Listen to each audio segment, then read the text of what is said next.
Think and Grow Rich by Napoleon Hill book summary in Hindi. Think and grow rich book summary. सोचो और अमीर बनो। Napoleon Hill एक American author है जिन्होंने नई सोच के मूवमेंट पर लिखा। इन्हें सक्सेस पर लिखने वाले महान ऑथर में से एक माना जाता है। थिंक एंड ग्रो रिच में ऑथर अपने करियर को सफल बनाने पर लिखते हैं। इस प्रोसेस के लिए पैसों की जरूरत और पर्सनल सेटिस्फैक्शन को समझाते हैं। इन सब के लिए वो थॉट्स और ब्रेन की साइकोलॉजिकल पावर को डिस्कवर करते हैं। सोचिए और अमीर बनिए। यह बुक आपको अमीर बनने का रास्ता बताती है। 13 कदम जो अमीर बनने की दिशा में उठाने हैं। इन्हीं की बात इस किताब में की गई है। अमीर बनने से ऑथर का मतलब सिर्फ पैसे कमाने भर से नहीं है। यहां पर अमीर बनने का मतलब है आप जो भी काम करना चाहते हैं उसमें आपको सफलता मिलेगी। सोचिए और अमीर बनिए। यह बुक आपको अमीर बनने का रास्ता बताती है। 13 कदम, इन 13 स्टेप्स के बारे में हम विस्तार से समझेंगे। बुक की शुरुआत विचारों को लेकर होती है। अगर आपके पास एक दमदार विचार है तो आप कुछ भी कर सकते हैं। सोचकर कुछ भी किया जा सकता है। हमारा मस्तिष्क जो सोच सकता है जो अमीर बनने की दिशा में उठाने हैं। इन्हीं की बात इस किताब में की गई है। अमीर बनने से ऑथर का मतलब सिर्फ पैसे कमाने भर से नहीं है। यहां पर अमीर बनने का मतलब है आप जो भी काम करना चाहते हैं उसमें आपको सफलता मिलेगी। वह कर भी सकता है। ऑथर यहां बताते हैं कि असफलता का जो मूल कारण होता है वह होता है अस्थायी पराजय के साथ मैदान छोड़ देना। अगर आप डटे रहते हैं तो आपको सफलता जरूर मिलती है। एक step to become rich. Burning desire. सभी उपलब्धियों का शुरुआती कदम हो। सफल होने की इच्छा। यही हमारा पहला कदम है। यहां पर ऑथर कहते हैं कि इच्छा ही सब कुछ है। दौलत निश्चित रूप से आती है अगर उसे हासिल करने की इच्छा हो। ऐसी इच्छा जो हमारे दिलों दिमाग पर हावी हो जाए। यह एक स्थायी मानसिक अवस्था बन जाए। फिर इसके पीछे लगन से जुटकर उसे हासिल किया जा सकता है। हमारी जो प्रबल इच्छा होती है वह मूर्त रूप लेने का रास्ता खोज लेती है। ऑथर का छोटा बेटा जन्म से गूंगा और बहरा था। डॉक्टरों ने कहा था कि वह कभी भी ठीक नहीं हो सकता। लेकिन नेपोलियन हिल और उनकी पत्नी की प्रबल इच्छा थी कि वह बोले। फिर कई सालों बाद ऐसा हुआ भी। यहाँ ऑथर अपनी प्रबल इच्छा की ताकत बताता है जिसके चलते उनका बेटा पूर्ण रूप से स्वस्थ हो गया। मस्तिष्क की कोई सीमा नहीं होती सिवाय उन सीमाओं के जिन्हें हम मान लेते हैं। 2 step to become rich. Faith.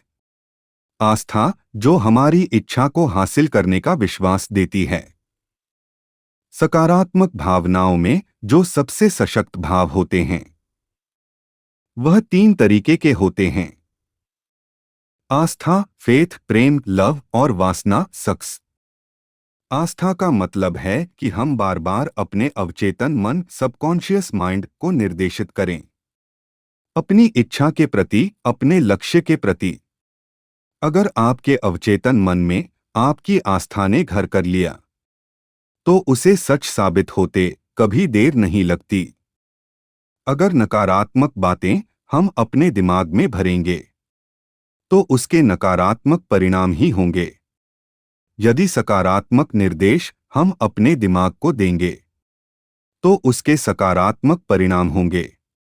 आपका जो भी लक्ष्य है उसे लिखें, उसे बार बार दोहराएं ताकि उसका एक स्पष्ट चित्र आपके दिमाग में बन जाए। जैसे कि आपको कोई बंगला बनाना है, तो उसका एक स्पष्ट चित्र आपके दिमाग में होना चाहिए। आपका यह ड्रीम हाउस कैसा होगा? किन किन सुविधाओं से युक्त होगा? 3 RD step to become rich. Auto suggestion. आत्म सुझाव का मतलब है खुद के दिमाग को समझाना। आप जो भी लक्ष्य हासिल करना चाहते हैं, उसे अपने सबकॉन्शियस माइंड यानी अवचेतन मन में कैसे डालें। इसके लिए यहां नेपोलियन हिल 3 सुझाव दे रहे हैं। पहला, अपने लक्ष्य को एक कागज पर लिखें। दूसरा, इसे 7 अलग अलग जगहों पर बैठकर दोहराएं। तीसरा, इस काम को सुबह और शाम दोनों समय पर करें। आपको यह भी ध्यान रखना है कि आप जो शब्द बोल रहे हैं वह भावपूर्ण होने चाहिए। बिना भावों के आपका अवचेतन मन उन बातों को कभी भी नहीं मानेगा। हर मुश्किल, हर असफलता, हर दुख में इसके बराबर या इससे भी बड़ा लाभ छुपा होता है। 4TH step to become rich. Specialised knowledge. विशेषज्ञ ज्ञान या व्यक्तिगत अनुभव। आपने जो लक्ष्य चुना है, उसे हासिल करने का नॉलेज आपके पास होना चाहिए।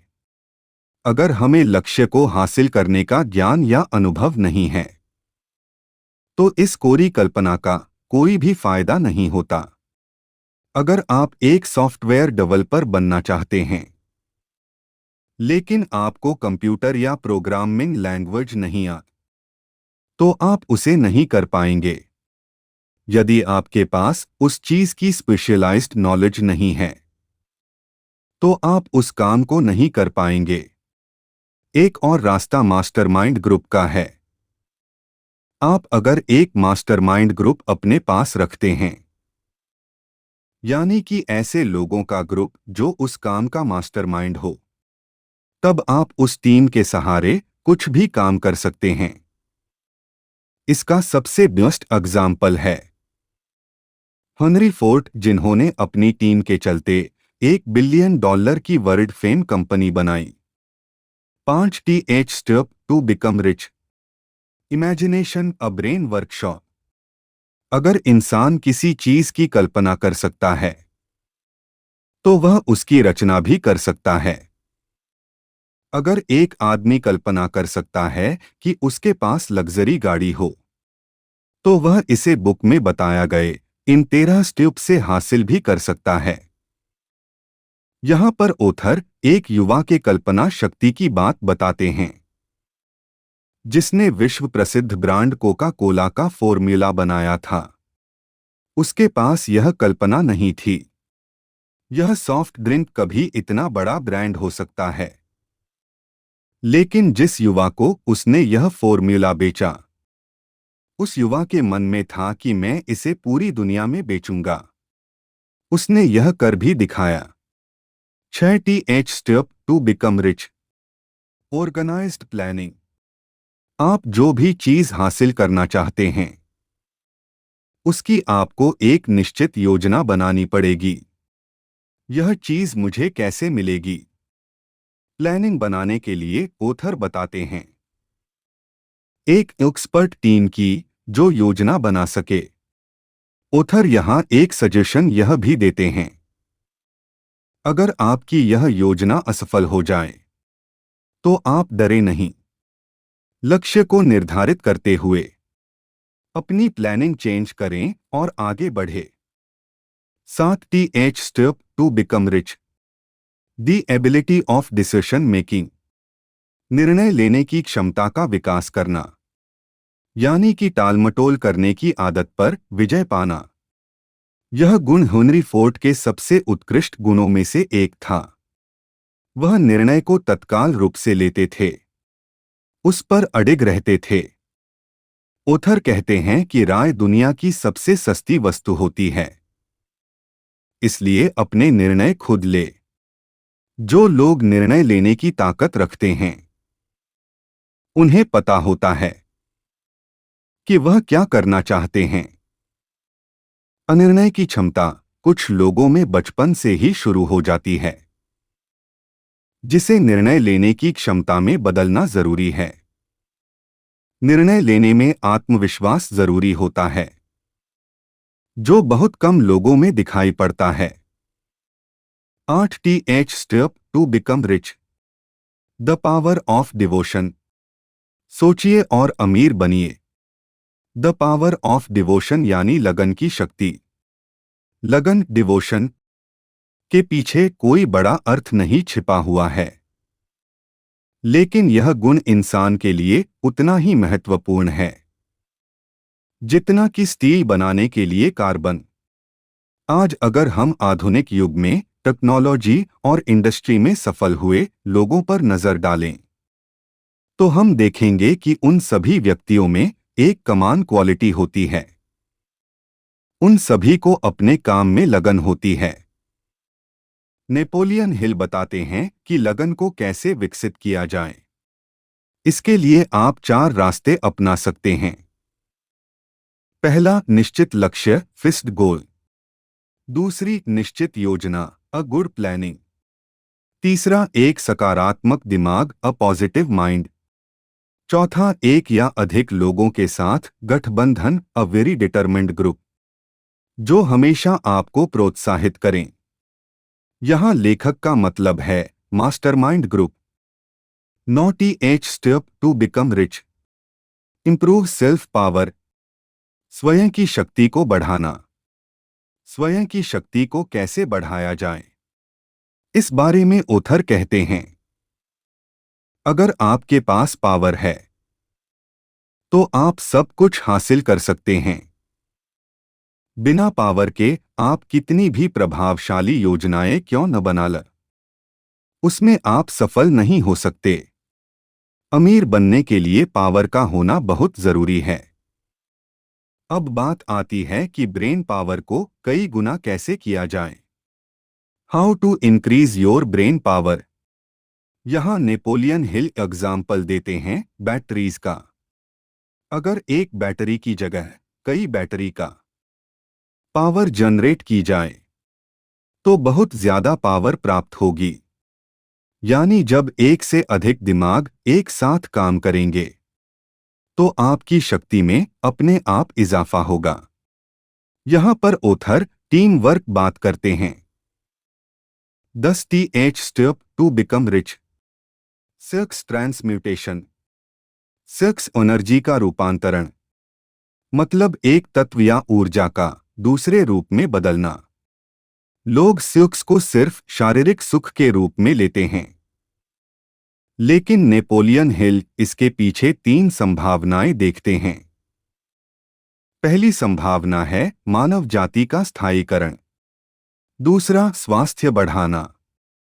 तीसरी संभावना सबसे अधिक महत्वपूर्ण है, रूपांतरण, ट्रांसफॉर्मेशन के द्वारा औसत दर्जे का व्यक्ति जीनियस बन सकता है। सिक्स एनर्जी को अगर पॉजिटिव एनर्जी में कन्वर्ट किया जाए तो कोई भी आदमी जीनियस बन सकता है। कुछ लोग कामवासना के कारण खुद को नीचे गिरा देते हैं, बजाय कि ऊपर उठाने के। नेपोलियन हिल बताते हैं, पुरुष की सबसे बड़ी प्रेरक शक्ति होती है महिला को प्रसन्न करने की इच्छा, जो कि प्रीहिस्टोरिक एज से चली आ रही है। अगर महिलाओं को हटा दो तो कितने ही काम नीरज और बेजान हो जाएंगे। लेकिन कामवासना का रूपांतरण, ट्रांसफॉर्मेशन जरूरी है। यदि इसी एनर्जी को दूसरे रचनात्मक कार्यों, क्रिएटिव वर्क में लगाया जाए तो यह बड़े से बड़े असंभव कामों को भी संभव कर सकती है। लेकिन कामवासना में लिपटा हुआ आदमी कभी सफल नहीं हो सकता। To become rich, the use of sixth sense. छठी इंद्री, सिक्स सेंस का प्रयोग। नेपोलियन हिल एक महत्वपूर्ण बात याद दिलाते हैं कि सफलता की सीढ़ी पर ऊपर की तरफ कभी भीड़ नहीं होती। शेष 12 सिद्धांतों को पूरी तरह अपनाकर ही आप इस 13वें सिद्धांत का यूज कर पाएंगे। विज्ञान अब तक इसकी खोज नहीं कर पाया है कि छठी इंद्री वास्तविकता में क्या है। यह ही वह रचनात्मक कल्पनाशीलता है जिसके द्वारा विचार और योजनाएं आपके दिमाग में कौंधती है। इसका प्रयोग दुनिया में बहुत ही कम लोग जानते हैं। सफलता की दिशा में आप इन 13 कदमों का पालन करके किसी भी प्रकार की सफलता को हासिल कर सकते हैं। आपने इसे पूरा पढ़ते समय महसूस किया होगा कि आप मानसिक प्रेरणा के उच्च स्तर तक उठ गए। यही इस किताब का लक्ष्य भी है।